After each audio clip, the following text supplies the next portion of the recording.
You've been lied to so many fucking times. People were telling you, All you need is discipline, just fucking motivation, bro. Just decide to do something and do it. and how does it work for you? How does it work for other people who listen to such an advice? Yeah, they are. Just look at their life and you'll quickly realize that discipline, or like the idea of what the discipline is not the way, bro. So then, what is the way? Tar me up, motherfucker. I will break this down, okay? Whew, shit, this one's going to be fucking juicy. This one's going to be juicy. So, discipline is fucking bullshit, bro.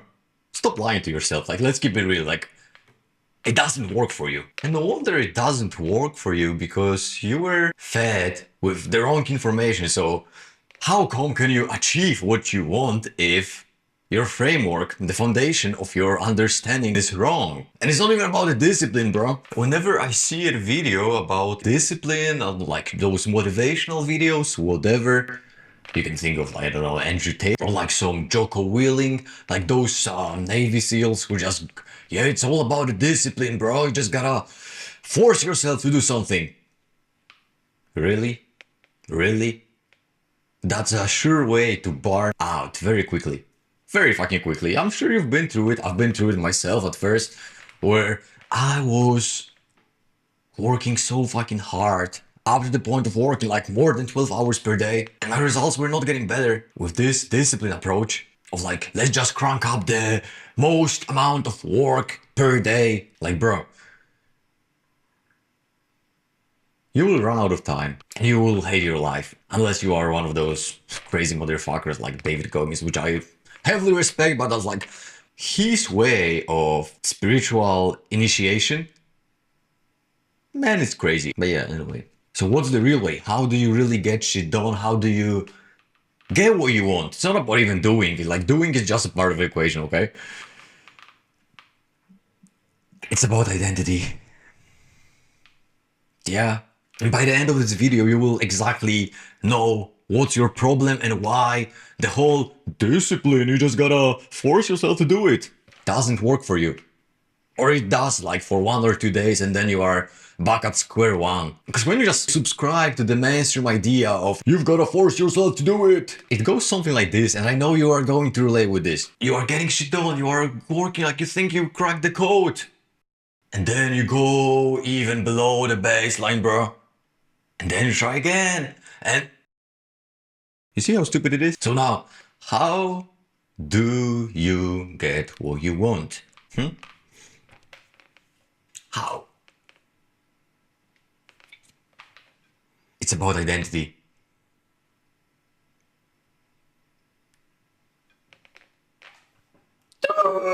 What is identity really? Identity is what you are conscious of being in the now. Okay, not in the future, not in a, I'm going to be this in the future. Bro, it's about what you are conscious of being in the now. The answer you were searching for is identity, bro. What you are conscious of being in the now. All of your actions will be aligned to the person you identify as. Okay, so enough of this teasing. Let me just give you a straight up answer. Whoop! Like, we need some fireworks in this bitch, but anyway. And let's define identity, okay? So, your identity is what you are conscious of being in the now. In the now, in the now, in the now. That's the most important part, okay? Not in the future, in the now. So, whenever you act outside of alignment with who do you think and feel yourself to be in the now, you're going to snap back. That's exactly what happens to you. You snap back to the identity you're holding on to. And it's sad, bro, because if you have this burning desire, you have the desire for a reason. You want to change the life of people that are close to you, people you care about, people you love, and you want to change your own life for the better, okay? You have the desire for a reason. And how do you fulfill the desire? It's not about the discipline, bro. Not in a conventional sense, okay? Because Discipline is important, it's just a part of the equation. Now, who do you think and feel that you are is what dictates your results. That is very important. And now think about it. Some things I would consider so fucking hard to do that you do on a daily. And the other way around. There are things that I do every day effortlessly, seamlessly, that will get you to burn yourself out in a day. So now, how do you change your identity? So it's safe to say that if you were to hop in my body right now, like that's very abstract, but let's say you hop into my body right now, you are me. For a certain time, you will feel like you are on the crack, bro. It's like the same idea as when you enter a cold room, you feel cold, but after some time, your body normalizes this feeling. So like you don't feel cold anymore. You know what I'm saying? Like type shit. That's the exact mechanic in action. Same with identity. That at first you will feel weird, you will feel the discomfort because whenever you act outside of alignment with your identity, it will create the psychological discomfort in you. That's what stops you from becoming who you want to be. That's the mechanic of like, you are good, you are doing so good, you are doing so good. Bam! Snap back to the identity. Identity is your baseline. So now how do you change the identity? Because that's the most important part of the whole thing, okay? How do you change your identity? And it's very simple. It's very simple. Let me feed you the answer with a silver spoon. Enjoy. You change your identity by the proper use of your imagination. In your imagination, you start seeing yourself as a person you want to be. Not in the future, in the now. That's the theory, okay? So like the theory, like it won't really fucking help you. But I've got to start with theory. So the goal is to feel yourself to be your future self in the now. To collapse time and space. And physically, there's no fucking way to do it. I'm sorry. But your imagination ain't physical, bro. There are different planes to existence, like the physical plane, where we live, like you're watching this video right now. Then you have the etheric plane, so think of the electricity flowing through your computer or your phone, like you don't see it.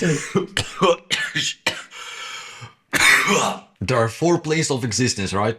So the first one, the physical, where this is where we are right now, okay?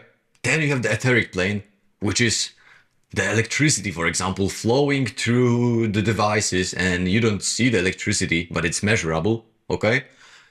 And then you have the astral plane. This is the realm of dreams. This is the realm of your imagination. And this is the most important plane that most people don't even know about, and therefore they cannot succeed because it's being gatekept and veiled from the uninitiated ones.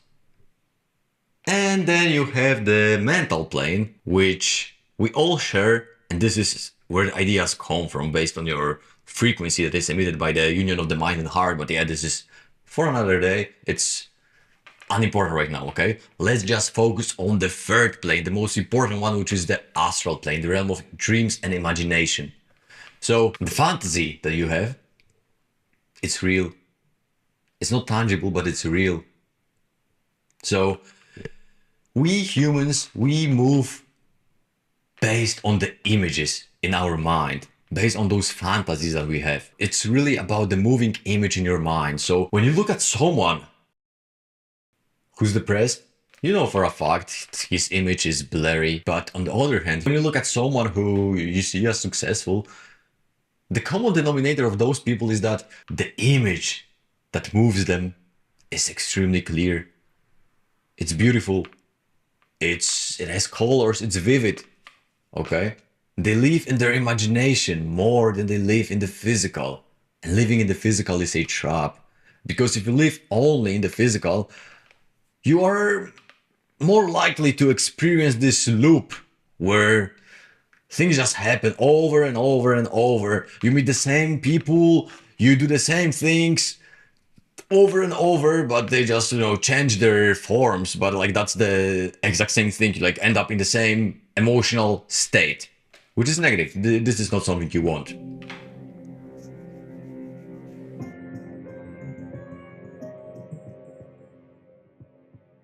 So now, you want to close your eyes and imagine yourself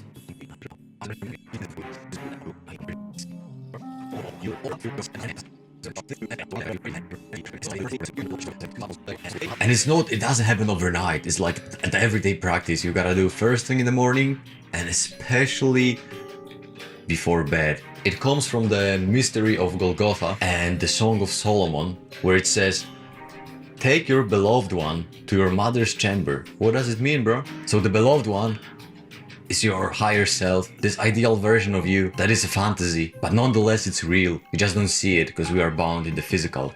What we are is the spirit descended into matter.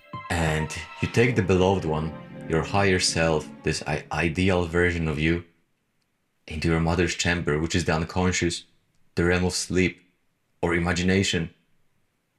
So that's how you do it, bro. And then it's going to germinate, and as your inner state changes and you stay in that feeling for long enough, you will see your reality changing, bro. The things you were finding very hard to do, they will become seamless and almost effortless, I would say. The upcoming content will change your life, bro. I don't give a fuck if you subscribe. It's just, yeah, you can do it for your own sake. If you don't want to do it, don't do it. It won't hurt my feelings, bro.